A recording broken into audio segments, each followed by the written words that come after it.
আলহামদুলিল্লাহি ওয়া কাফা ওয়া সালামুন আলা ইবাদিহিল্লাযিনা ইসতাফা আম্মা বা'দ।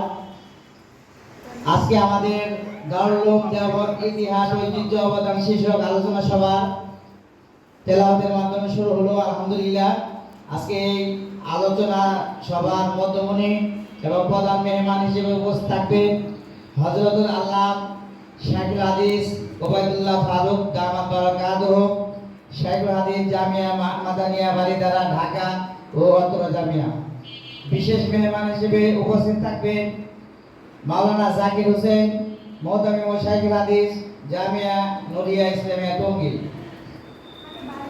মাওলানা ইউনুস শাহিদি খতিব ও প্রতিষ্ঠাতা মোহতামিম বাইতুল আকরাম মসজিদ মাদ্রাসা কমপ্লেক্স, মুফতি আবু বকর কাসিমি মোহতামিম ও শাইখুল হাদিস জামিয়া ওসমানিয়া দারুল উলুম 27, মুফতি